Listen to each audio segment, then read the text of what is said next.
কয়েনের কালেক্টর বলুন, ডিলার বলুন, আর সাধারণ মানুষই বলুন, যারা কয়েনের সম্বন্ধে একটু আধটু খোঁজ খবর রাখেন, তারা সবাই এখন কলকাতার কয়েন এক্সিবিশনের জন্য অপেক্ষা করছেন। যে এক্সিবিশনটি সামনের সপ্তাহে মানে 24, 25, 26শে জুলাই কলকাতার বালিগঞ্জের হলদিরাম বিল্ডিং এর 4th ফ্লোরে, মনে রাখবেন এবারের এক্সিবিশনটা 4th ফ্লোরে হচ্ছে।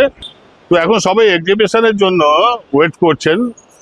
তো আমি যদি বলি এটা কোনো এক্সিবিশনই নয়, তো আপনারা কি বলবেন? আপনারা হয়তো বলবেন যে আমি পাগল হয়ে গেছি। আসলে আমি পাগল হয়ে যাইনি, আপনাদেরকে বোঝানোর জন্য আমি বলছি। কলকাতায় দেখবেন এইরকম এক্সিবিশন বছরে 4 থেকে 5খানা হয়, কিন্তু এগুলো একটা বাদ দিয়ে কোনোটাই কয়েনের এক্সিবিশন নয়। কয়েনের এক্সিবিশন শুধুমাত্র একটি হয়, যেটি হয় আপনার ডিসেম্বর মাসে নিউমিসমেটিক সোসাইটি অফ ক্যালকাটা, তারা এই এক্সিবিশনটি পরিচালনা করে। আসলে এক্সিবিশন ব্যাপারটা কি, এক্সিবিশন মানেটা কি? এক্সিবিশন মানে প্রদর্শনী। আপনি যদি স্ট্যাম্পের কোনো এক্সিবিশনে যান তাহলে দেখবেন যে বিরাট বিরাট ফ্রেমে হাজার হাজার স্ট্যাম্প ডিসপ্লে করা আছে, এক্সিবিট করা আছে। তো সেই রকমই এক্সিবিশন বলতে সেরকম এক্সিবিট থাকতে হবে। সে কোনো কালেক্টরের এক্সিবিট হোক, বা সোসাইটি বা উদ্যোক্তার এক্সিবিট হোক, বা কোনো ইনভাইটেড এক্সিবিট হোক, সেখানে একটা ফ্রেমের মধ্যে বা একটা কেসের মধ্যে কয়েনের এক্সিবিশন থাকবে, বা স্ট্যাম্পের এক্সিবিশন হলে স্ট্যাম্পের এক্সিবিট থাকবে, আর কয়েনের এক্সিবিশন হলে কয়েনের এক্সিবিট থাকবে।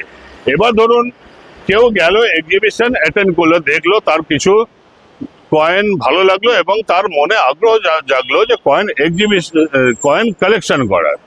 তো শুধু এক্সিবিট থাকলে তো সেই এক্সিবিটের যে কয়েনগুলো থাকে সেগুলো তো বিক্রির জন্য নয়, সেগুলো কোনো কালেক্টর বা সোসাইটির প্রপার্টি হয় এবং তারা শুধু এক্সিবিট করে, তো সেটা বিক্রির জন্য হয় না।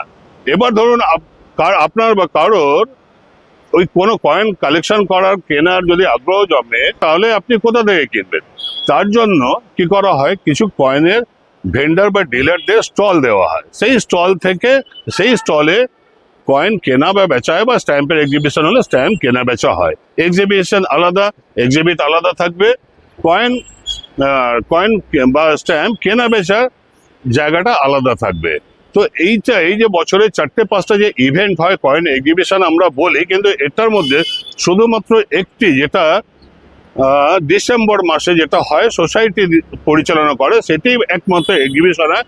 বাদ বাকিগুলো একটা কয়েনের মেলা বলতে পারেন। এইখানে কি হয়, এখানে কোনো এক্সিবিট থাকে না, কোনো এক্সিবিশন থাকে না, শুধুমাত্র কয়েন কেনা বেচা হয়। ভারতবর্ষের নানা শহর থেকে কয়েনের ডিলাররা আসেন, কালেক্টররা আসেন, তারা কয়েন কেনা বেচা করেন। ডিলাররা স্টল নিয়ে ওখানে স্টল ভাড়া করে তারা ওখানে বসেন, তো আর সেখানে কয়েন কেনা বেচা সবই করেন। তো এই হলো ডিফারেন্স কয়েন এক্সিবিশন আর কয়েন ফেয়ার। কয়েন এক্সিবিশনে কি হবে, কয়েনের এক্সিবিট থাকবে, সেখানে এক্সিবিশন থাকবে, কোনো কালেক্টরের বা সোসাইটির বা কোনো ইনভাইটেড এক্সিবিট থাকবে, যেখানে আপনারা বিভিন্ন রকমের কয়েন, আপনারা দুষ্প্রাপ্য কয়েন আপনারা দেখতে পারেন, বা যার যেরকম কালেকশন আছে সেটা দেখাতে চাইছেন সেটা আপনি দেখতে পাবেন। তো এই হলো কয়েনের এক্সিবিশন। এবার কি হয়, সব ইভেন্টে, সব ফেয়ারে এক্সিবিশন করা সম্ভব নয়।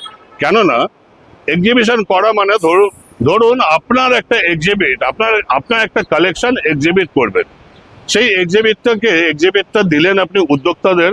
এখানে কি হবে, সেই এক্সিবিটগুলোকে, সেই কয়েন বা কয়েনগুলোকে তাকে প্রোটেক্ট করতে হবে। যাকে দেবেন, যে উদ্যোক্তাদের দেবেন, সেই উদ্যোক্তাদের তাকে প্রোটেক্ট করে রাখতে হবে।